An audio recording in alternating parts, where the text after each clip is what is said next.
Oi! O meu olá vai para você, que é um dos leitores mais especiais do universo conhecido. Nós vamos dar início agora a mais uma live do projeto Diálogos do Bem. Nesse projeto Diálogos do Bem, eu converso com algum profissional atuante sobre algum tema tratado nos meus livros. Bem, o livro escolhido desta vez foi o livro Guerreiro dos Mundos, que é o livro que nós estamos finalizando esta semana, a leitura coletiva. Só lembrando já que a próxima leitura coletiva vai ser do livro A Rosa de Deus. Bem, gente, boa noite. Já tem algumas pessoas chegando. Bem, o livro Guerreiro dos Mundos, ele conta a história do Davi. Davi era um arqueólogo que estava trabalhando nas pirâmides do Egito e ele foi abduzido por uma nave alienígena.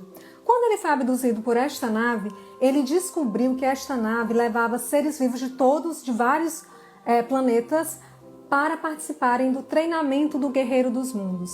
Quem participasse desse treinamento do Guerreiro dos Mundos e chegasse até o final, tinha a possibilidade de passar um tempo ou o resto da vida no planeta Mãe, que é o planeta superior do universo conhecido.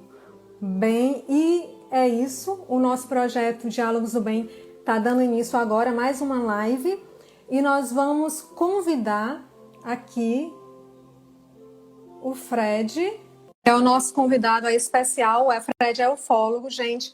Eu quero agradecer a Mel Polidori, que foi ela que fez a indicação aí do Fred. Oi, Fred, tudo bem? E aí, tudo bem? Boa noite. Boa noite. Gente, é o Fred. Agora eu vou dar a oportunidade para ele se apresentar para vocês. Tudo bem. Bom, então, meu nome é Frederico Morsch, eu sou conhecido como Fred Morsch, porque eu apresentei a série de Carona com os OVNIs, né, no canal History. Enfim, eu sou um cara que trabalha com audiovisual, acho que desde que eu me conheço por gente, assim, desde a faculdade a gente já tinha uma produtora de vídeo, né, e então, desde então eu só trabalhei em produtoras de vídeo e aí já produzi muita coisa, muita publicidade, né, aprendi a fazer, fiz cinema, fiz curta-metragem, fiz média-metragem, fiz longa-metragem, né, passei por várias áreas do audiovisual, desde de vender um vídeo até dirigir e roteirizar, né? E atualmente, então, depois de 20 e poucos anos de profissão, eu tenho a minha produtora, chama-se Nebulosa Filmes, né? E a gente desenvolve documentários, também faz ainda publicidade, né? E então é mais ou menos isso aí, né? Da minha vida. Muito bacana aí. Foi uma excelente aquisição aqui para o projeto Diálogos do Bem. Já fazia um bom tempo que eu procurava um ufólogo para fazer essa live. Sim. E encaixou bem com a finalização da leitura coletiva e eu fiquei muito feliz. Fred, Sim, eu vou ler o início do livro Guerreiro dos Mundos, que é... Bem, onde estou? Que lugar mais estranho? Como vim parar aqui? Que mulher é esta observando a todos? Ela ainda não me viu. Estes caras me olhando, rindo, apontando para mim. Agora ela me viu e está vindo em minha direção. O que você faz aqui? O local onde você deve estar é em frente à cápsula de transformação. Desculpe, não estou entendendo nada. Eu estava escavando nas pirâmides do Egito. De repente, me vi dentro de uma cápsula que aparentemente foi sugada. Parei no lugar escuro por um bom tempo, ouvi ao longe vozes em idiomas que não pude entender.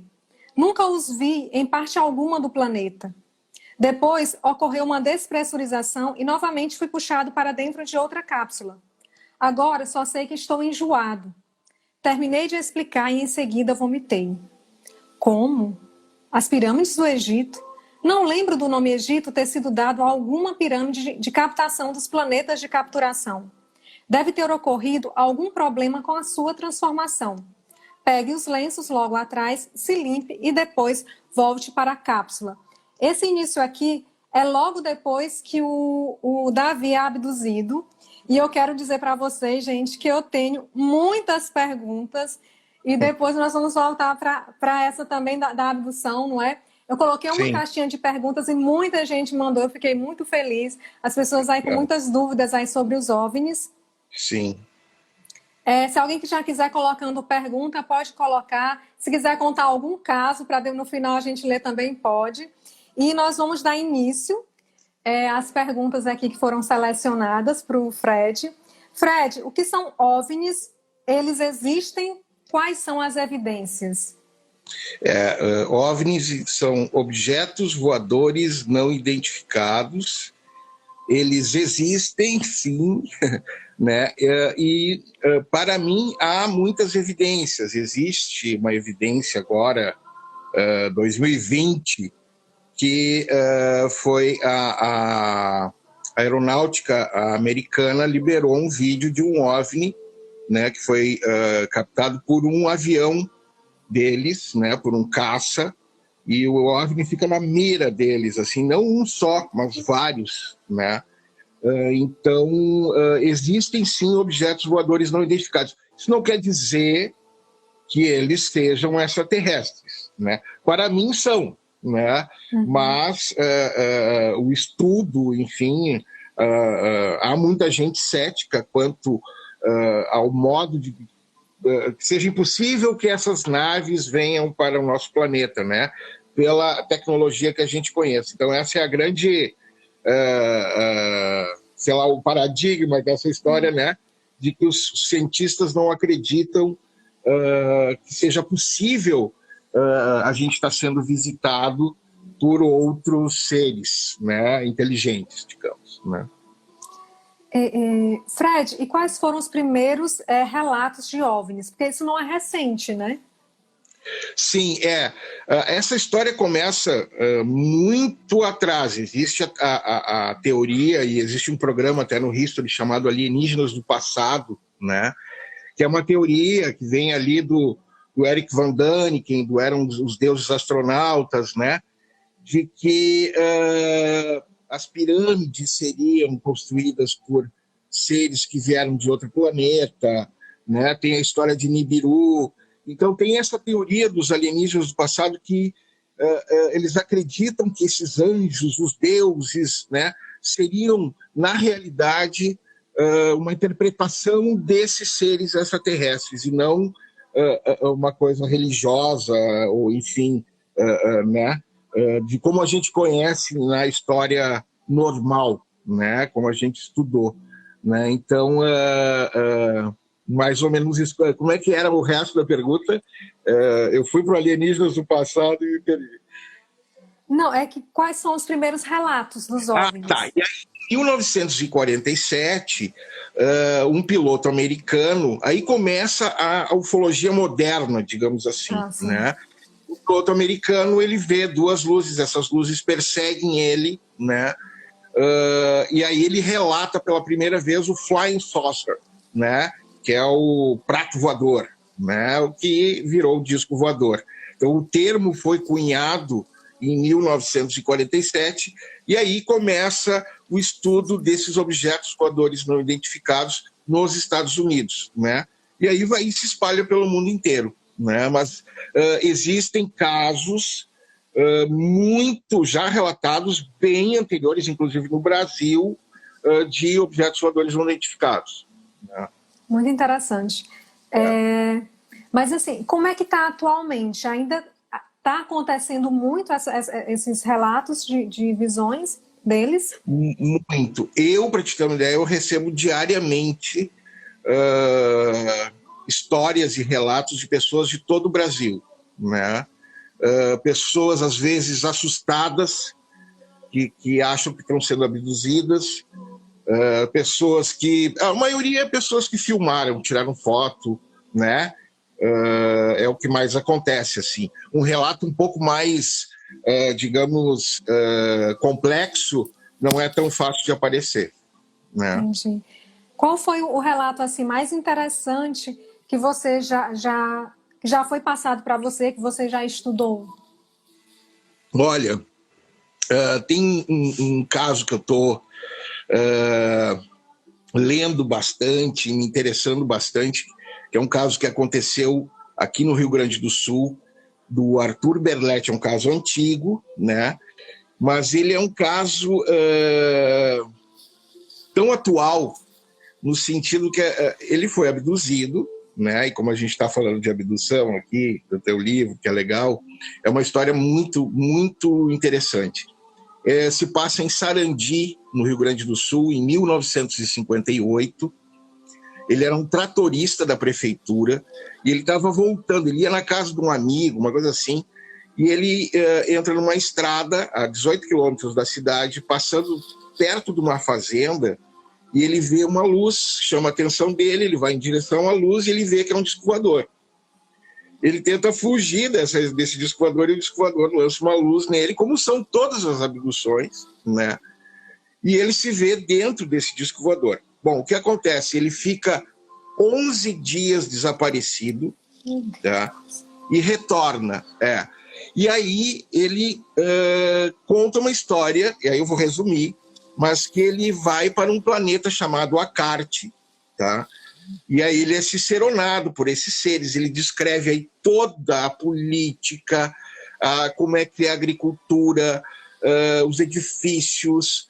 E aí vem uma coisa muito interessante, que ele fala que ele viu, em determinado momento levam ele para um telescópio, ele relata como é que é o telescópio, que é gigantesco e tal, e ele mostram ele a Terra para ele. E ele diz que a Terra é azul. 3 anos e 4 meses antes do Yuri Gagarin, que foi o primeiro cara que viu a Terra da Lua e disse que a Terra é azul. Poxa. Uma outra coisa interessante que ele também fala que engraçado que as pessoas falam através da televisão. Então, né, aquela coisa do celular, né, o ser esse, a Cork, que ciceronou ele no planeta, falava pela televisão com a esposa, né? Então, essa coisa do vídeo, do áudio já do celular. Então, isso em 1950, ele falou, ele foi num campo de futebol, tinha um teto retrátil, grama sintética, isso em 1900, não sei se, né? Mas essa coisa... e outra coisa também, que ele, quando ele olha no telescópio, ele diz que, ele narra em um determinado momento que ele vê o Golfo do México e a América do Norte. E isso só foi visto também em 2003 pela rover, acho que da Mars, da NASA, em 1983, que foi vista essa imagem. Enfim, então é muito peculiar toda a história, né? Muito interessante. É uma história bem interessante. Eu tenho estudado, eu achei tão legal dar uma revisitada assim para falar aqui, né? Que é a história do Arthur Berletti. Tem um livro dele, já tem em PDF aí de graça, né? E é muito legal, tu lê num dia, de tão interessante que é. Aí tem os desenhos de como são os seres, né? Que são seres de 2 metros, muito magrinhos, de olhos azuis, assim. Ele diz que eles parecem cadavéricos, né? E ele é levado por engano. Ele diz que eles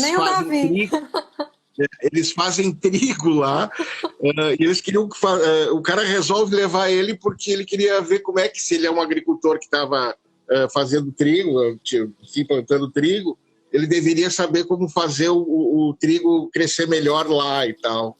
E os caras resolveram levar. Enfim, é uma história muito, muito interessante. Muito interessante. Né?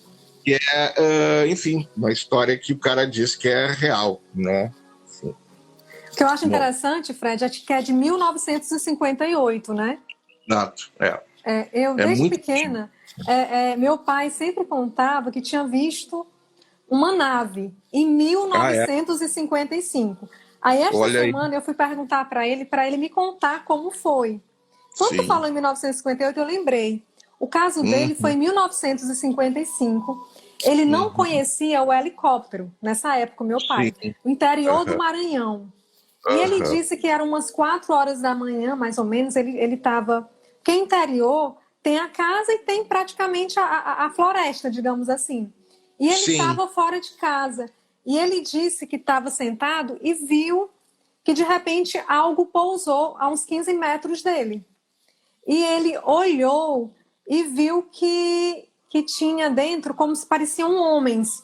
Só que eram homens baixinhos e bem gordos, bem gordinhos. Olha. Aí ele olhou e disse que pegou e falou assim: oxe, isso é um helicóptero. Pensou que era um helicóptero, porque ele nunca tinha visto. E pegou a lanterna e jogou. Só que quando ele jogou a lanterna neles, sumiu. Voou, voltou para o céu e sumiu. Aí ele disse para mim que em 1959, como ele era comerciante, ele foi para o Recife. E quando ele chegou lá, ele disse assim: olha, eu quero ir no aeroporto. Eu quero ver um helicóptero. E ele foi. Ele disse que quando chegou e viu o helicóptero, ele disse assim: não, mas helicóptero não é assim, não. Mas como que não é? É porque helicóptero não tem rabo. Esse rabo que tem. O helicóptero que eu vi, ele é redondo e tem apenas uma hélicezinha em cima dele. Então, no caso do que ele viu, que ele achou que era um helicóptero, era um objeto redondo, mais ou menos de 2 metros de circunferência, mas todo redondo, sem nada. Na verdade, não era um helicóptero. Ele passou boa parte do tempo achando que fosse um helicóptero. Que loucura, né? Que loucura. Que legal a história. Ele viu um OVNI. Um OVNI. Depois, tem até a pergunta para eu te fazer aqui depois, com relação por conta do formato deles, né? Vou continuar aqui as perguntas. Há muitos casos de contatos no Brasil? Sim, muitos. Como eles são? Olha, a própria série, né, de Carona com os OVNIs, eu fiz uma pesquisa enorme para a gente ter 13 episódios, né, de 30 minutos, e a gente queria ter um pouco da diversidade cultural brasileira sendo mostrada também. Então, como o fenômeno acontece aqui no Sul, no Norte, no Nordeste, enfim, a gente queria ter essa sensação de falar com essas pessoas cara a cara e perceber o quanto era diferente ou não o fenômeno nessas regiões, né? Nessas diferentes regiões. E o que aconteceu foi o seguinte: o fenômeno é igual, com pequenas diferenças, né? No sentido assim, parece que está dividido em áreas, saca? Tipo, no Nordeste é um tipo de extraterrestre, no Sul é outro, no Norte é outro.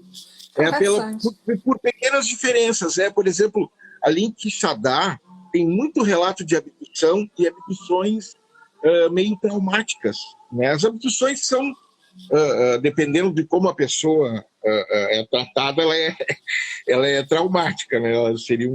Ela é um sequestro, né? A pessoa não quer ir. Até porque é assustador, né? Deve ser. Você de repente se vê numa nave alienígena. Tu sabe que a abdução, para mim, é um dos assuntos que eu mais pesquiso e mais leio, né, na ufologia. Então, eu leio muito o John Mack, que é um cara que ganhou o Pulitzer, né, ganhou o prêmio Pulitzer, um cara que é um psiquiatra em Harvard, e ele se torna um pesquisador de abduções. É muito interessante o trabalho dele, trabalho científico, né? E hoje eu estava lendo um livro que chama-se A Ameaça, do Dr. David Jacobs, que eu tive a oportunidade de entrevistar também para a série, né? Ele é hoje talvez o maior vivo ainda pesquisador de abduções do mundo. E os livros dele e o que ele relata é que a gente está sim sendo abduzido, levado por seres de diferentes espécies. Eles trabalham juntos e, principalmente, eles estão fazendo um processo de hibridização, ou seja, eles recolhem o sêmen do homem, os óvulos da mulher, fazem inseminações e estão criando híbridos. E esses híbridos estão vindo para viver aqui, né? Com um objetivo muito maior, e ele está desvendando essas coisas aos poucos, né? Fazendo uma pesquisa científica, né? Desculpa. Ele faz... todos os relatos são através de hipnose regressiva, né? Então falam que a hipnose pode distorcer a mente e tal, mas ele desenvolveu uma técnica tão grande nesses quase 50 anos já de profissão e de pesquisa, que ele acredita que ele tem essas respostas mesmo. E as respostas para ele não são nada agradáveis. E que a coisa é muito séria, né? E existe, sim, para ele, uma invasão alienígena no nosso planeta. Então já existe. Já sim. Existe, então, né? Benéfica, ou benéfica só para eles, não para nós. Né? Enfim, inclusive no Arthur Berletti, eles falam, o Berletti pede para os acartianos, né? Por que vocês estavam aqui na Terra? Né? E sabe o que eles respondem? A gente estava fazendo pesquisas, inclusive a gente tem naves estacionadas perto da Terra, né? Então a gente está sempre aí, né? Então, mas qual é o objetivo de vocês? O objetivo nosso é meio maluco a história, mas nós vamos esperar vocês guerrearem, fazerem a guerra nuclear, né? E aí depois nós vamos invadir, porque aí vai sobrar muito pouco, né? E aí com a nossa tecnologia não vai haver problema algum e tal. Então o Berletti fica bem ouriçado com essa... E engraçado também que aí eu pesquisando, em 1958 é inaugurado o primeiro reator nuclear brasileiro, né? Então tu vai achando umas coincidências, né, nessa pesquisa, e que é interessante, né? Sei lá, acho que alguma coisa aconteceu com esse cara, por exemplo, né? Bom, eu já fugi, voltei, né? Fala aí, olha. E Fred, e me diz uma coisa, mesmo com tudo isso, por que você acha que ainda existem pessoas que não acreditam em discos voadores? Mesmo com tanta gente relatando. Eu acho que cada um tem...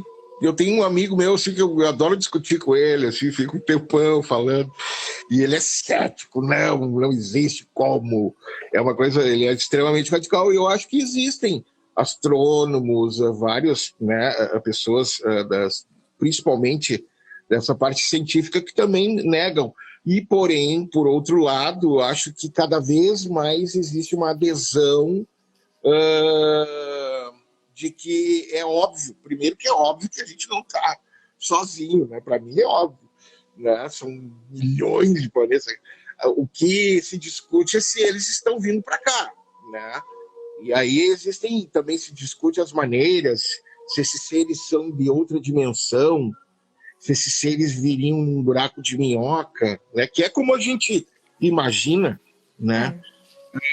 Porém, a gente talvez não tenha a mínima ideia de como é que esses caras venham, né? E eu acredito que eles venham, sim, né? Fred, o livro Guerreiro dos Mundos, eu tive a inspiração para escrever, porque eu estava assistindo um documentário, sei que foi na Sky, eu não lembro qual canal e qual era o documentário, mas esse documentário, talvez até tu conheça, ele disse que poderia existir portais no planeta Terra para outra dimensão. Também. Eles têm um estudo também que eles chamam de linhas ortotênicas, que eles traçam, né, linhas onde aparecem mais esses fenômenos, né? E existem coincidências como essas linhas ligadas a Machu Picchu, essas cidades consideradas sagradas, ou, né, tem as pirâmides, enfim. Então existem muita teoria, assim, olha, se as pessoas quiserem estudar ufologia, olha, tem campo bastante grande, né? coisa para estudar, e é bem legal. Bacana. Continuando aqui com as perguntas dos seguidores, perguntaram o que é abdução realmente. A abdução é isso, é um sequestro realizado por uma nave extraterrestre, digamos assim, disco voador, um objeto voador não identificado. As pessoas são levados, né? O modus operandi, o que acontece é isso, as pessoas estão normalmente, ou até dentro de um carro, mas normalmente estão sozinhas, ou enfim, as pessoas são levadas de dentro do quarto, de dentro de casa, elas atravessam os telhados, né? A tecnologia deles é muito... Né? Então é lançada uma luz, essas pessoas são levadas para dentro dessa nave, e dentro dessa nave são realizados exames, né? E aí, por esse estudo, que eu acredito muito do Dr. David Jacobs, principalmente ligado a essa área de reprodução, né, genética, né? Ele acredita que esse seja o grande cerne da questão, né? O grande foco deles seria essa hibridização. Eles dizem que talvez eles estejam precisando, né? Muitas cenas de Seria para conseguir bebês... viver aqui, será? Na nossa... Será que seria para conseguir Eles viver dizem aqui? que sim, eles dizem que sim, esses, os acartianos, pelo menos. Não sei, mas que eles... Outra coisa, existem, assim, catalogadas mais de 200 raças, né, que foram vistas, que foram relatadas no mundo inteiro, né? Então, existe, assim, desde os reptilianos aos insectoides, os greys, e aí vai. Né? Tem uma carga grande aí. Tem vários tipos, várias raças. Porque Fizeram uma a pergunta aqui. ufologia, é bem interessante falar isso, a ufologia ela parte da pesquisa científica, né, que é a pesquisa de campo, que é um braço da pesquisa científica. Então, toda a ufologia ela foi construída em cima de relatos de pessoas que viram essas coisas acontecer, né? Então, ela não deixa de ser científica, né? Porque sempre foi a pesquisa de campo que trouxe, que construiu a história da ufologia mundial. Tá? Só para colocar isso. Tem uma pergunta aqui, mas eu acho que já respondeu, que eu até comentei que o Davi, no Guerreiro dos Mundos, ele foi abduzido, né? Perguntando se há casos verídicos de abdução. No caso, você falou isso de 1958, né? E tem muitos outros casos, sim. Né? Eu estava... inclusive, esse livro tem uma história... esse já é outro livro, mas é uma história muito, muito interessante. Que é um cara... Ele há 30 anos consulta e faz a regressão com o Dr. David Jacobs. E a história dele é muito maluca, né? Porque ele diz que ele está ensinando um híbrido a se socializar na Terra sem saber. Tá? Então, o que acontece? Ele lembra, por exemplo, de que ele está indo, por exemplo, para um jogo de futebol americano. No meio da estrada, ele pega um cara, né? O cara vai com ele no jogo, vê o jogo com ele, ele deixa o cara no mesmo lugar, ele volta para casa e não lembra.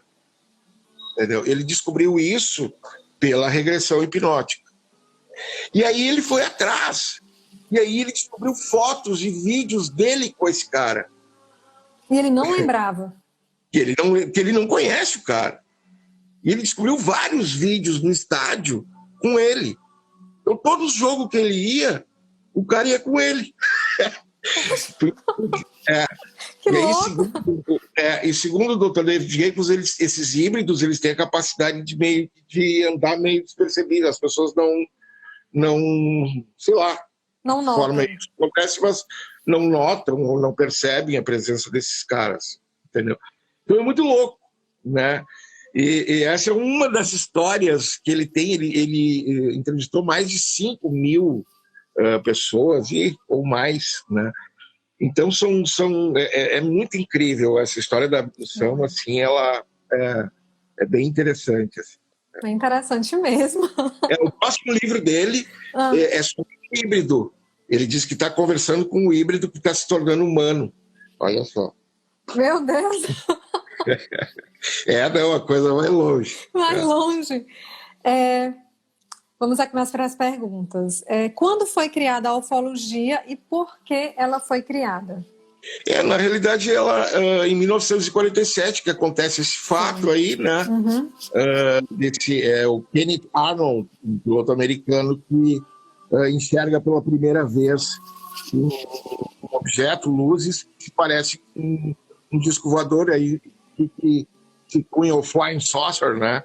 O prato voador, o pires voador, né? Que é a tradução literal. E aí se cunha essa Começa a ufologia a partir daí, o estudo da ufologia a partir desse primeiro relato. E aí começa a surgir, pipocar muitos, né? A outra pergunta é se a ufologia pode ser considerada uma ciência e por quê? Ela ainda não é considerada uma ciência, mas eu acho que já deveria ser, sim. Eu acho que, sei lá, imagina tu estudar, né? Hoje existe a exopolítica, existem pessoas estudando como seria se realmente acontecesse uma coisa agora, descer uma nave e a gente receber eles, né? Existe até um estudo, tem um americano que fez um documentário que é como se os OVNIs estivessem chegando. Como é que os terráqueos iam receber, né? E é um documentário que entrevista pessoas da ONU e ninguém está preparado. A realidade é essa, ninguém está preparado para uma, digamos que, uma aparição real em massa. Acho que vai cair a casa, né? Se acontecer uma coisa dessas. Agora, agora sim, realmente eu acho, não estamos preparados para isso. Mas a dúvida que fica é o porquê, se eles estão vindo de pouco a pouco, por que ainda não vieram de uma vez, né? Por que ficam só visitando, leva um, leva outro e tal? Não chega realmente. Tem tantas teorias sobre isso, né? E como são tantas raças, então são objetivos diferentes, né? Enfim, aí é teorizar sobre algo, né? O medo é querer fazer a colonização da gente, né? Não, existem, por exemplo, estudos que dizem que nós somos uma realidade virtual deles. A gente pode ser, talvez, a gente pode ser eles, entendeu? A gente pode não ser terráqueo. Até inclusive existe, né? Não existe um momento em que o Homo sapiens se torna, sabe? Não existe. Como é que eles se tornam tão rápido inteligente, entendeu? Os caras não dizem que nessa história nossa não tem essa explicação, né? Porque nos últimos 30 anos a tecnologia que veio foi muito avançada, né? Nos últimos 30, 40 anos para a gente. Enfim, eu acho que tem tanta coisa aí, né, para ser discutida. Por isso que eu acho que é um campo tão interessante. Tão vasto também. Tão, digamos que, tratado às vezes jocosamente pela imprensa, né, por um monte de gente. E, ao mesmo tempo, é um assunto que trata de vida, né, cara? É óbvio que existe vida fora da Terra, fora do nosso planeta. É óbvio, né? E eu acho que é óbvio que existe vida inteligente, né? A dúvida que fica é que se eles estão vindo para cá, né? Mas que existe vida, putz, eu acho que não existe dúvida, né? Uma outra pergunta aqui, Fred. A ufologia é marginalizada por quê? Eu acho que... Eu acho que até está perdendo um pouco esse estigma aí, né? Eu acho que ela está... As pessoas todas, por exemplo, o meu feedback do canal e das pessoas que falam comigo é maravilhoso, né? São pouquíssimas as que vêm ficar te enchendo o saco, brigando e falando... Porque a gente também, eu trato o assunto seriamente, eu não trato como piada, né? Então, mas também não sou um débil mental para ficar, eu não posso rir de uma história, né? Eu acho que a gente tem que ter a cabeça aberta e, né, saber respirar, saber oxigenar as coisas, né? Então, acho que é por aí. Acho que tem tanta coisa inexplicável no nosso mundo. Né? Essa é uma delas. Né? É uma delas. Isso aí. Fred, e o que é preciso para se tornar um ufólogo? Eu acho que estudar bastante, né? Olhar muito para o céu, tentar gravar alguma coisa. Eu acho que ler, né? Não adianta comprar carteirinha de ufólogo, participar daí, obviamente, se envolver com outros pesquisadores, né? De grupos. Eu acho que esse é o caminho. Bem, vamos ver aqui mais algumas perguntas. Existe alguma evidência que há apenas uma raça alienígena ou várias? Acho que você já falou, né? Várias, Que existem várias. várias, né? E até quando meu pai Existe até. contou, eu fiquei assim, papai, mas eles pareciam homens. Ele era, minha filha, homens baixinhos, tanto que eu pensei Sim. que era Inclusive, tem um livro brasileiro do Tiago Tiquete, que é um pesquisador bem legal, com o livro das raças extraterrestres. Tem todas as raças desenhadas por um perito criminal que fez conforme a descrição de relatos reais. Né? Então, é bem interessante esse livro. bem interessante mesmo. Como anda atualmente a relação das Forças Armadas brasileiras com a ufologia? Eu acho que talvez até tenha melhorado, apesar de que, por exemplo, a gente tem vários arquivos já liberados pela Aeronáutica, né? Que estão no Arquivo Nacional também. As pessoas podem entrar e acessar todas essas fotos, esses arquivos, né? Lá no Arquivo Nacional, onde eu estive também e vi pessoalmente como é que funciona a coisa. Então, lá tem as fotos da Operação Prato, etc. Mas, por exemplo, da Operação Prato, faltam todos os filmes que foram feitos em 16 milímetros na época, de naves, que foi um dos grandes casos que ocorreu no Pará em 1977, que a aeronáutica brasileira se envolveu e por isso se chamou Operação Prato. Né? Então, o Exército e a aeronáutica se envolveram nesse evento ufológico. Foi muito... enfim, a cidade toda de Polares, lá no Pará, se assustou muito. As pessoas eram chupadas, assim, o sangue era tirado. Eram atacadas de dia. Existem relatos, por exemplo, da médica que atendeu essas pessoas, que ela viu a nave em cima dela de dia. Essa nave parecia uma pilha, sabe? Uma pilha de pé. E dava para ver os seres dentro. A história da Operação Prato é riquíssima de eventos assim malucos que aconteceram naquela época que era, imagina, a Amazônia, né? Em 77, eu fui lá agora em 2017, puro mato, tu imagina na época, né? Não tinha nada, né? Então, realmente é muito interessante essa história. Tem muitas histórias interessantes de ufologia no Brasil e no mundo. Né? Fred, vamos ver aqui. Já mandaram aqui algumas perguntas. Alice, no final do livro apareceu uma Alice. Era você? Sim, era eu, Marcos. Você acredita que os OVNIs possam aparecer mais facilmente em roças e cidades interioranas? Por quê? Uma coisa que a gente notou nessas andanças pelo Brasil é que existe, como a gente foi nos hotspots, que são esses lugares considerados com mais energia, digamos assim, ou com mais acontecimentos desse fenômeno, a gente notou que está muito ligado aos minerais, ao quartzo, ao quartzito, ao ouro, ao diamante, sei lá. Pode ser que tenha alguma ligação com isso aí, talvez eles estejam vindo atrás de... Com certeza, né? Eles devem estar pesquisando muito nossos minérios riquíssimos. Que tem. Fred, interior fala muito em luzes pequenas que aparecem à noite também.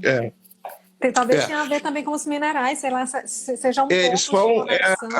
Existe essas luzes pequenas são consideradas sondas, né? A gente que estuda assim... como a gente manda sonda para Marte, sonda para Vênus, sonda para... Né?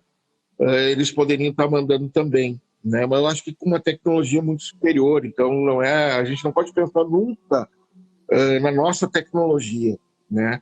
Então, acho que... Porque essas luzes, por exemplo, a maioria dos avistamentos, as luzes elas aparecem e somem. Né? Como se elas desaparecessem. Né? Ou seja, para nós... Eu lembro que eu morei no interior, eu lembro muito de relatos assim, aparece e some. Na nossa vida 3D, isso não é possível acontecer. Então, não é normal, né? Então, essas luzes aí... Então, enfim, todo o fenômeno é diferente, né? Ele tem suas características e são mundiais, né? E são milhares, assim, de relatos diários, né? De acontecimentos aí do fenômeno. Tem mais uma aqui que mandaram. O que é obliteração solar e se existe algum estudo científico sobre isso? Não sei. Obliteração solar. Não estudei sobre obliteração solar ainda, desculpa. Eu acho que eu pulei uma pergunta. Pulei. O que são contatos de primeiro, segundo e terceiro grau? Uma escala criada pelo J. Allen Hynek, que foi um dos grandes ufólogos. O J. Allen Hynek foi convidado para ser um dos... quando enfim, a Força Aérea Americana resolveu estudar OVNIs, eles fizeram um projeto chamado Blue Book, e o J. Allen Hynek foi o responsável por esse projeto. E ele acabou, depois de ver tanta coisa, ele acabou cunhando essa classificação, né? Então, depois o Spielberg usa, né? Foi baseado no J. Allen Hynek, que também um dos personagens do ET é baseado do ET, não, agora me fugiu o filme clássico do Spielberg. Mas, enfim, um dos personagens é baseado no J. Allen Hynek, né? E ele cunha essa classificação. Seria o contato de primeiro grau seria um avistamento normal de um objeto voador no céu, não identificado. O segundo grau seria como se deixasse alguma marca na pessoa, alguma marca no chão, algum cheiro, algum som, né? E o terceiro seria o contato mesmo com o alienígena, né? Depois foi atualizado isso para quarto, quinto, sextos graus, né? O quarto grau seria abdução, enfim, né? Aí já foi crescendo. Mas quem inventou essa história aí foi esse pesquisador americano responsável pelo projeto Blue Book, que tem uma série, inclusive, bem legal no History, baseada nas histórias do Blue Book, do Hynek. Bem legal. Deixa eu ver aqui se... o Alexandre colocou aqui, contatos imediatos de terceiro grau, o nome do filme do Spielberg. O Richard Dreyfuss é o personagem que é baseado no Hynek. Deixa eu ver aqui se colocaram. Achei o livro maravilhoso, me perdi um pouquinho, mas gostei. Obrigada, Vitória. A Raquel colocou aqui, a estratégia do extraterrestre é povoar para depois dominar. Não, na verdade, ela está perguntando. A estratégia do extraterrestre é povoar para depois dominar? Não sei, não. Não sabe, né? Desconfia-se, né? Vamos ver aqui. Douglas, tudo bom? A Vivi diz que está amando a live. Obrigado, Vivi. Muito bom. Valéria colocou que é muito bom falar sobre OVNIs. Muito o legal. Alexandre, um abraço de Baepende, sul de Minas Gerais. Um abração para Minas Gerais. Isso aí. Vamos ver. Amando muito a live, a Jess disse aqui. A Ana está perguntando, será que nossa tecnologia é reptiliana? Não sei. Não sei. Vamos ver, é muito interessante. O Moraes, o Gabriel aqui colocou. Caso de Varginha, amplamente coberto por autoridade ufologia. Tem um episódio no programa de carona com Sim. os OVNIs. Aí perguntará aqui quando de carona com os OVNIs volta. A gente não sabe, assim, acredito que com esse ano, essa pandemia aí foi bem complicado, a gente não sabe, né? Mas a gente está trabalhando aí, eu acho que alguma novidade vai ter ano que vem, tá? Vamos ver. Certo. Perguntaram aqui, será que o caso de Varginha tem algo de verdade? A Eu blog acredito que Garota do sim, né? Livro. Eu acredito que sim. Inclusive, eu escutei um áudio de 2 militares da época, e esse áudio ele é proibido, assim, só é visto tá no fim do episódio, no final do episódio. As pessoas, eles não podem aparecer, mas eu vi, né, quem são as pessoas, e vi mais de 1 hora de entrevista deles. Foram duas, o motorista e o ajudante dele, que levaram 2 seres de caminhão de um hospital lá de Varginha para a Escola de Sargento das Armas em Três Corações. Poxa. Então existe esse relato. Eu acredito que seja verdade, assim, porque é muito incrível. Foi falado para eles, para esses soldados, que eles tinham pego um ser que não sabiam o que era, bicho, que não sabiam que bicho era, né? E depois de uns 10 dias, lá, uma semana, um sargento esse chegou lá e disse para eles que o que eles realmente tinham pego era um extraterrestre. Puxa. Então é bem interessante. É interessante. É um dos grandes casos da ufologia mundial, bem controverso, mas tem muita coisa que aconteceu. Eu estou trabalhando num documentário, né, dele também, então acho que a gente está se inteirando de várias coisas interessantes que aconteceram em Varginha. A Lavinha está pedindo para falar da Área 51. A Área 51 aconteceu nos Estados Unidos, foi uma queda de um OVNI, também foi no início, né, da ufologia, eu acho que é um dos casos mais importantes, e também supostamente foi capturado um ser, um Grey, né? Esses seres, a nave foi capturada. Existem vários livros, eu já li vários livros sobre a Área 51, e eu acho que, olha, tem grandes possibilidades de algo realmente ter acontecido. É muito controverso também, né? Mas é isso, basicamente é isso, né? Uma nave cai, se acidenta e os seres são capturados, inclusive com vida. Com vida ainda.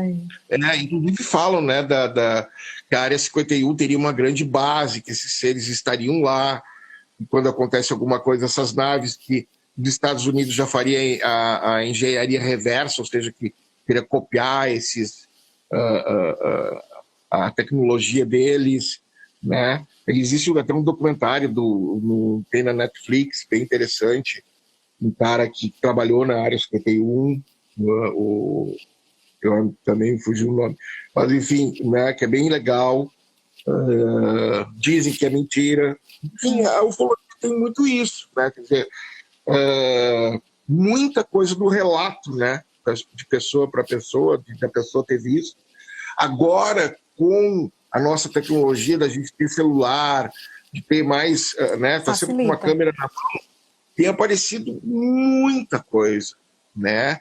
Muita coisa fake também, né? Mas tem muita coisa que eu acho que é bem legal que está aparecendo, que não aparecia, porque não tinha como fazer essa captura dessas imagens. Perguntaram aqui o Benício está perguntando qual é a raça do ET de Varginha. Pois eu não sei, eu acho que ele talvez seja uma mistura, não sei, um insectoide, talvez, né? Eu acho que é mais por aí, né? Uma espécie de insectoide. Mais parecido com um inseto. Vamos ver se tem mais alguma. Começando a ficar meio lento aqui, não sei se é. Eu acho que é porque tá quase dando chegando em 1 hora, aí depois de 1 hora ele encerra. Tá. E a base secreta na Antártida? Também falam disso, falam de várias bases secretas aqui, né, na Terra. Eu tenho um caso, por exemplo, que eu também estou estudando, que é o caso Tasca, que aconteceu em Santa Catarina. Ele também é abduzido, só que ele narra que ele é levado para dentro do mar, a 180 metros abaixo do mar, num no reino de Agali, e quem recebe lá, ele é a Kabbalah. É muito interessante essa história, também virou um livro, Caso Tasca, bem legal das pessoas conhecerem. É uma história bem, bem legal. Ele já faleceu, mas tem entrevistas dele, né? Existe uma mensagem que essa supostamente alienígena passa para os seres humanos, que é bem legal. Enfim, é um outro caso interessante. A ufologia brasileira, como eu te falei, é muito rica, né? Tem casos, nossa, magníficos assim para serem tratados em séries, documentários. Então. Interessante. A Raquel está falando aqui que ela não sabe se acredita, mas ela viu uma bola no céu, parecendo a lua, sobrevoando o povoado que ela morava. Olha aí. Pode ser. É o que mais as pessoas veem, né? Essas bolas de luz, né? Ou o formato discoide. A gente ia falar dos formatos, né? Então tem esse formato meio ônibus, né? O formato do disco voador, mas tem vários formatos, assim, Vimana, né? Piramidal, tem vários formatos já avistados que também esse rapaz, esse pesquisador, esse ufólogo, o Tiquete, ele tem um livro também das naves, dos tipos de naves que já foram vistos, né? Supostamente naves, enfim, esses objetos anômalos, né? Isso aí. Então, Fred, muitas perguntas. Fala sobre o Bob Lazar Elemento. Isso, que é esse cara que eu esqueci o nome, que eu estava falando que ele disse que trabalhou na área 51, né?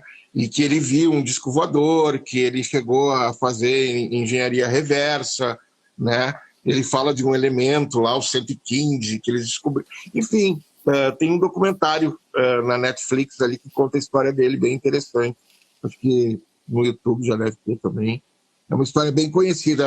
Há pessoas que acreditam e há pessoas que não acreditam nessa história do Lazar. A Raquel está falando que ela viu essa bola de fogo e muitas pessoas na cidade também viram.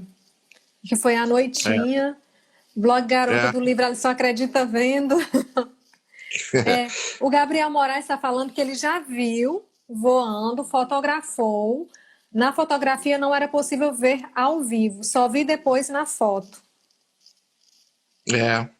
Isso aconteceu conosco também. Lá na Chapada Diamantina, eu vi uma luz saindo de dentro do mato, foi uma grande... uma das principais coisas que eu vi, né, na ufologia, assim, de perto, mais ou menos perto. Eu vi uma luz saindo, nós estávamos na montanha, né, na Chapada Diamantina, no meio do mato, e eu vi uma luz saindo do chão em direção ao céu, né, e a gente estava gravando. E aí a câmera capturou 2 bolas de luz voando, que a gente não via a olho nu, né? Poxa. Então, ali na Chapada Diamantina, ali em Igatu, tem um episódio também que é as luzes de Igatu, né? Ali também, olha, aparece muito esse fenômeno que ninguém sabe o que é. Tinha até perguntado realmente, aqui eu vi, para você contar algum caso que você tinha presenciado, e no caso você já respondeu. O Alexandre está falando que foi fantástico ouvir uma autoridade como o Fred. Parabéns pela iniciativa, Alice. Obrigada. Obrigado. Eu estou com medo de encerrar aqui, porque é 1 hora só que A gente faz outra aí, Alice, vamos combinar. Né? Combinou outra para só responder as perguntas, não é? Isso. A Brasília falou que fugiria de uma abdução.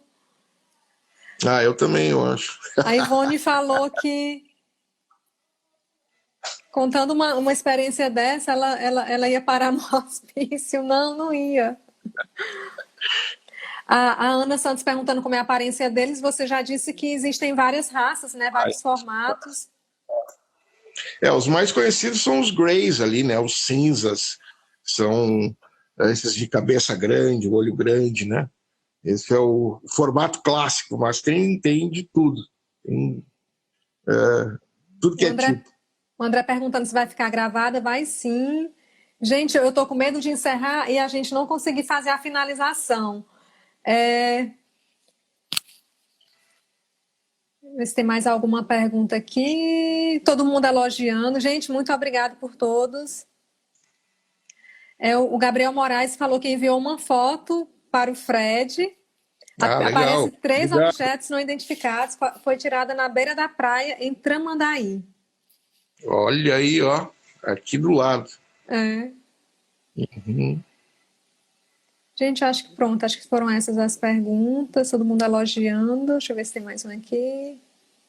Otávio Romero. Grande abraço, meu amigo. Passei apenas para falar Otávio. oi, estou em aula. Abraço, Otávio.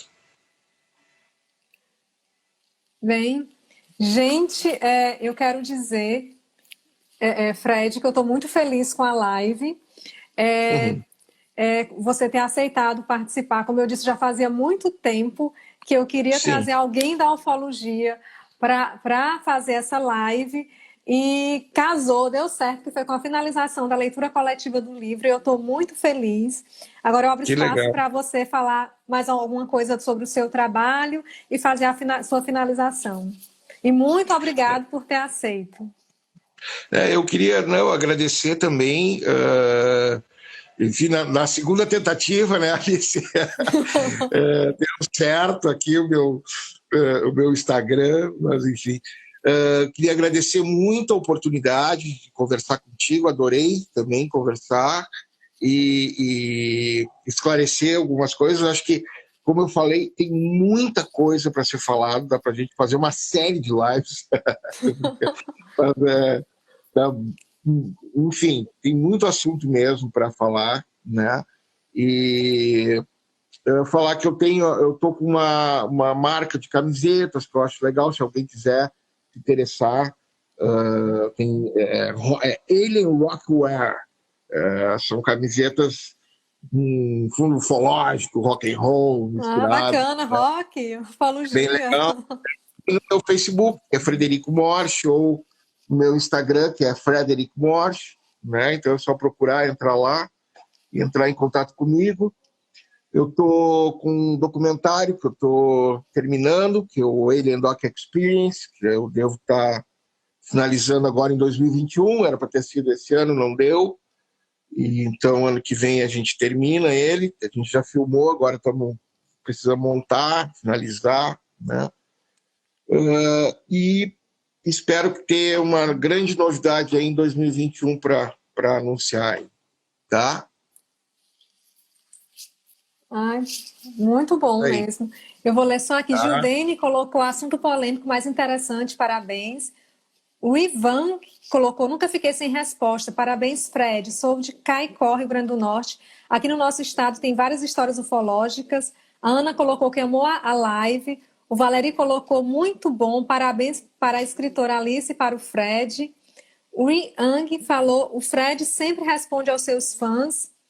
E a Ana, muito bom, parabéns Alice e Fred. A de literatura colocou, obrigado por essa experiência, o Fred faz um trabalho incrível. Pois é, obrigado. Todo mundo aí elogiando, muito obrigado também. Todos, né? Principalmente, né? Mandar um abração para todo mundo e quem quiser falar comigo é só me procurar, estou no Face e no Instagram, tá? Tá, obrigada, gente. Aí vocês podem ir acessar o Instagram do Fred, conhecer mais um pouco do trabalho dele, assistir também os documentários dele. E é isso, muito obrigada. E um abraço, Fred, um beijo, um abraço para todo mundo também. E tchau, tchau. Obrigada. Boa noite a todos aí, Tchau, obrigado. beijo, gente. Tchau.